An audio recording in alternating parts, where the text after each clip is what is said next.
In the late 1800s, a young woman named Chunhua stepped through the towering gates of the Forbidden City, her heart racing with a mix of excitement and fear.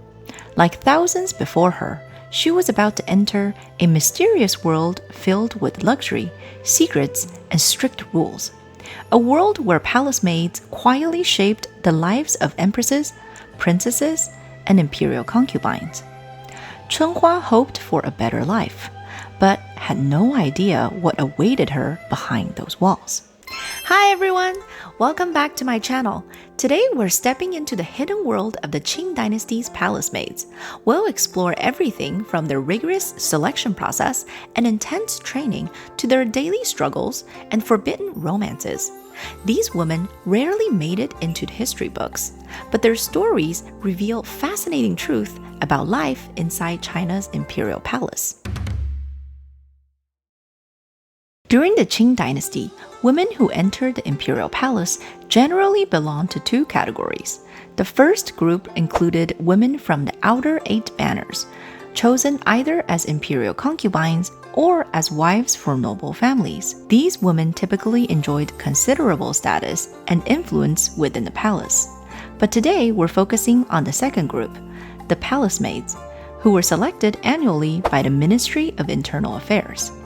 Servants within the imperial palace were strictly separated by gender. Men who served the emperor and his concubines directly had to be eunuchs, castrated males to prevent unauthorized relationships and illegitimate heirs. Women served exclusively as palace maids, typically assisting female members of the imperial family, such as concubines, princesses, and the empress dowager. These strict rules limited inappropriate interactions between imperial male and female servants, helping reduce the possibility of illegitimate children and succession disputes. Despite the hardships involved, becoming a palace maid was desirable for many families, driven largely by economic necessities and social ambition. Palace service provided food, clothing, shelter, and a modest annual salary of roughly 3 to 6 taels of silver. Though this might seem small, palace maids' living costs were fully covered, making this an attractive option compared to rural laborers, who typically earned about 10 to 12 taels annually but had to fully support themselves. Beyond financial security, families pursued palace service for the prestige it brought. For poorer families, having a daughter serve in the imperial palace could elevate their social standing, improve marriage prospects for their children, and strengthen their connections within the local community. Successfully completing palace service often meant receiving a valuable financial reward or even an arranged marriage into a respectable family, permanently improving a young woman's social status and bringing lifelong honor to her family. To maintain this prestigious and carefully regulated system, a rigorous selection process was held annually to replace palace maids whose terms had ended. Historical texts, such as the Qing Bai Lei Chao, vividly describe how newly selected maids were immediately subject to strict expectations.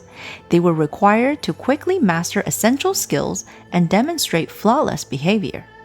Those who showed exceptional promise could even be chosen to serve the Empress Dowager directly, handling important tasks such as managing clothing or assisting in daily rituals. To emphasize imperial frugality, Qing regulations strictly controlled how many palace maids could serve at any one time. Early in Emperor Kangxi's reign, palace archives noted roughly 9,000 palace maids, but by the late Qing period, scholar Xia Renhu recorded that no more than 500 maids were typically employed, reflecting the dynasty's effort to reduce waste and keep palace management efficient.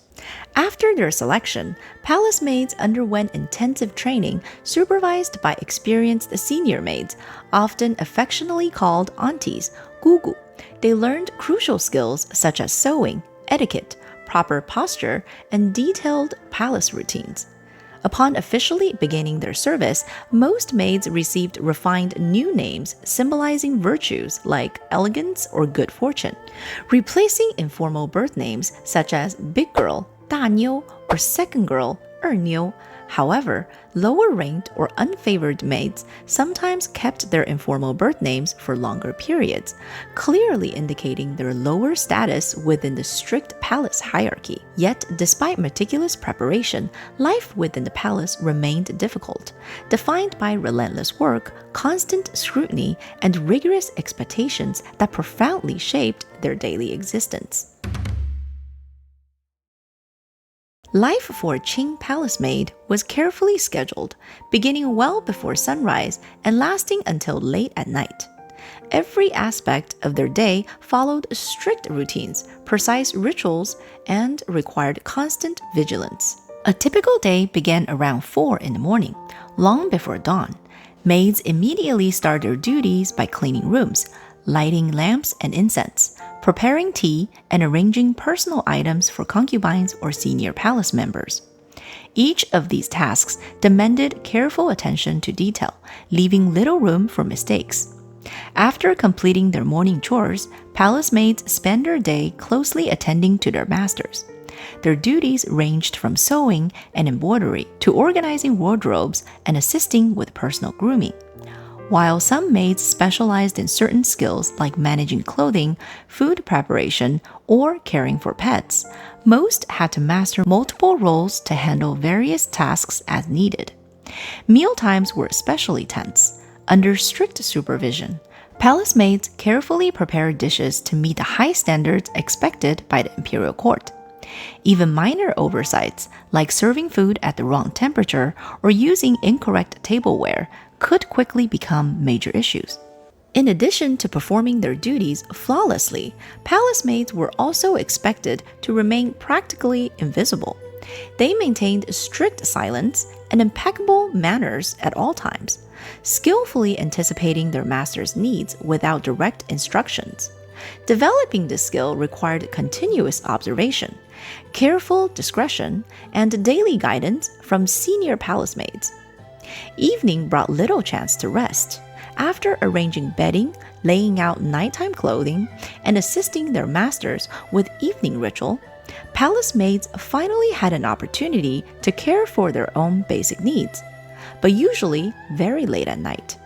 This relentless daily routine allowed them minimal rest before another busy day began.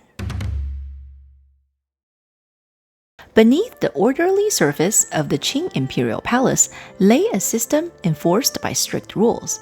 After completing their initial training, palace maids faced demanding standards, and even small errors could lead to punishment. Popular dramas frequently portray palace maids receiving severe, even fatal punishment for minor mistakes. While historical records document some severe incidents, extreme punishments like those depicted in popular dramas were rare. Even people living at the time saw these events as unusual, shocking, and beyond what was typically considered acceptable discipline. More commonly, disciplinary measure involved verbal reprimands, beatings, temporary confinement, or demotion. Harsh by today's standards, but intended to maintain control and reinforce the strict palace hierarchy. Still, historical accounts do highlight certain exceptional and severe incidents. One notable case involved a palace maid named Ping An, who served during Emperor Jia Qing's reign. Just 3 months after entering the Shoukang Gong, Ping An struggled significantly with basic sewing tasks.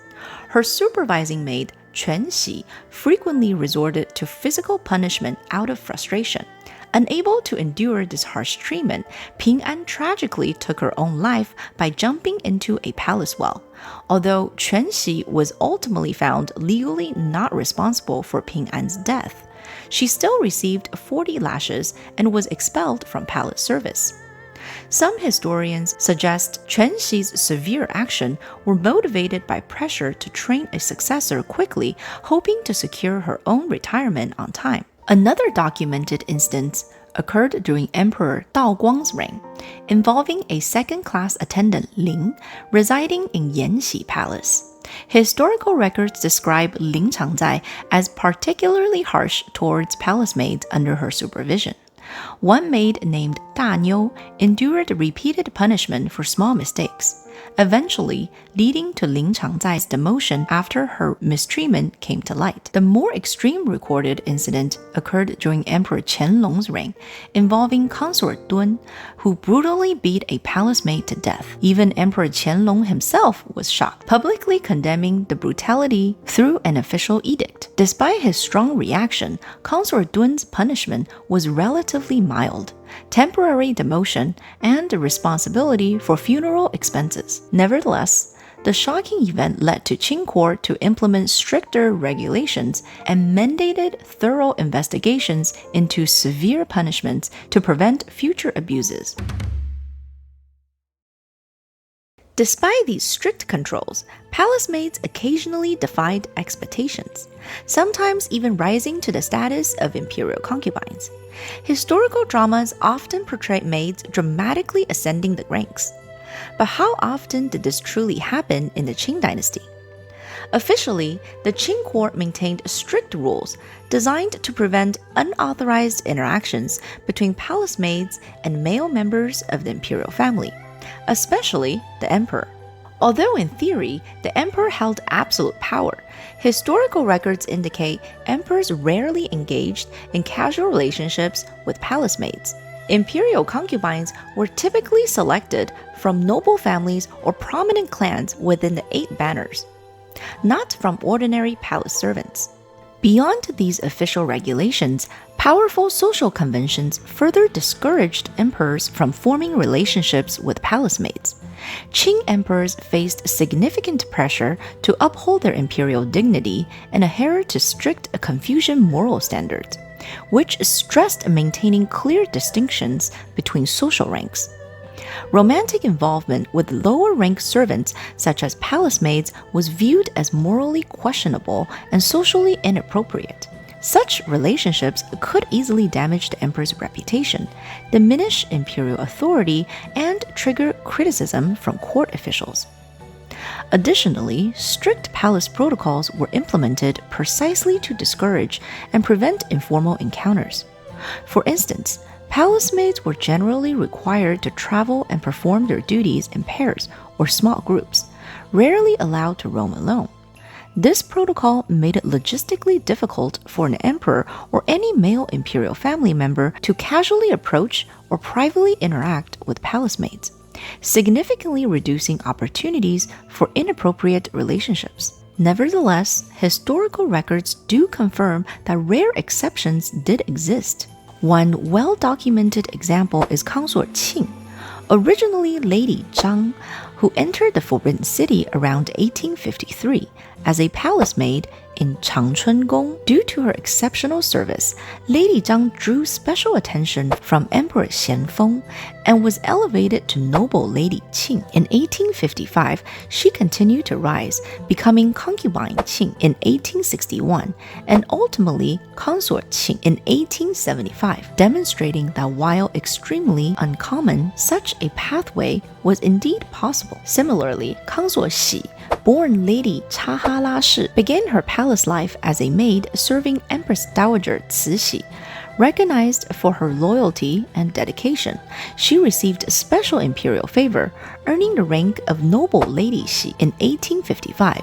She subsequently rose to concubine Xi in 1861 and ultimately consort Xi in 1874. I have made a separate video explaining the imperial palace harem ranks. You can check it out if you're curious about how the imperial harem hierarchy works. These historical examples illustrate that while it was technically possible for palace maids to become imperial concubines, such events were exceedingly rare, dependent on extraordinary circumstances and explicit imperial favor, far from the common romantic intrigues shown in dramas. The actual historical environment within the Qing imperial palace was carefully regulated, highly restrictive, and deliberately structured to prevent exactly such scenarios from occurring casually or frequently. Under the strict rules and isolation of palace life, Qing palace maids often sought emotional support and companionship to cope with their daily hardships. Informal, family-like bonds naturally developed among the maids and eunuchs, who shared their secluded lives. Younger maids frequently called senior maids auntie, while older eunuchs were affectionately referred to as uncles. Although emperors like Kangxi officially prohibited these bonds, historical records confirmed they quietly continued throughout the Qing dynasty. Beyond these family-like relationships, romantic bonds, strictly forbidden by palace rules, also occasionally blossomed between palace maids and eunuchs. Despite being physically castrated, eunuchs still retained emotional desires, and the loneliness and isolation experienced by palace maids created fertile grounds for these secretive relationships. While historical dramas often dramatize or exaggerate these forbidden romances, genuine recorded cases were emotionally intense and carried serious risk if discovered. One vivid historical example from Emperor Qianlong's reign involved a palace maid named Wu Niu and a eunuch named Zhao Guobao. According to official records, Wu Niu frequently helped Zhao with his personal chores, washing his clothing and socks, actions strictly prohibited by palace rules. Although initially affectionate, their relationships gradually deteriorated due to jealousy and fear of discovery. Eventually, accusations of theft and betrayal led to Wu Niu to attempt suicide in Zhao's quarters. When palace officials investigated, Zhao openly admitted their relationship, while Wu Niu firmly denied it, likely fearing severe punishment. Historical archives also document more hopeful outcomes, where palace maids and eunuchs continue their companionship long after leaving palace service, quietly supporting each other into old age. Such accounts highlight the genuine emotional connections formed within the palace, demonstrating resilience and humanity within an environment designed to suppress them. Understanding these complex relationships provides important context for the struggles faced by palace maids, not just during their service, but also as they transition back into society beyond the palace walls. Initially, Qing palace maids were expected to serve until the age of 30, a daunting requirement, given that most enter service in their early teens.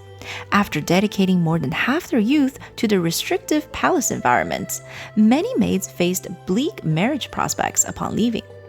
Recognizing this hardship, Emperor Yongzheng introduced reforms aimed at reducing their burdens. Yongzheng lowered the mandatory retirement age from 30 down to 25. He even briefly experimented with limiting palace service to just 5 years, hoping to improve marriage opportunities for former palace maids. While the 5-year term proved impractical and was eventually abandoned, the revised retirement age of 25 became standard for later Qing emperors. This adjustment significantly improved prospects for former palace maids, increasing their chances for successful marriage and easier reintegration into society. However, these reforms had unintended consequences within palace life. Concubines depended heavily on trusted, experienced maids, and frequent retirement disrupted established relationships. Losing a favored maid was more than simply inconvenient. It meant losing emotional support and dependable assistance. Historical records describe numerous cases where concubines petitioned the emperor to extend the service of favored maids or allow them to return after retirement. Typically, these requests were denied to preserve imperial authority and maintain strict regulations. But not all palace maids experienced such rotations. Senior palace maids held supervisory roles, training junior maids and managing daily operations. Due to their trusted positions and extensive responsibilities, these senior maids often remained in palace service indefinitely.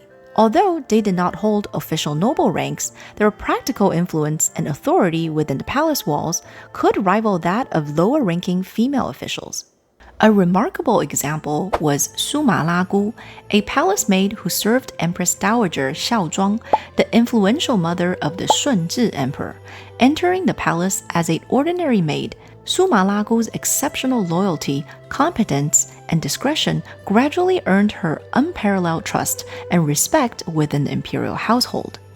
Over decades of dedicated service, she became one of the Empress Dowager's closest confidant, playing a crucial role in guiding and advising the young Kangxi Emperor. Although Suma Lagu never officially received a noble rank, her lifelong dedication illustrates the extraordinary circumstances under which some palace maids remained permanently embedded within the imperial system. Yet, for most palace maids, life beyond the palace gates presented significant challenges.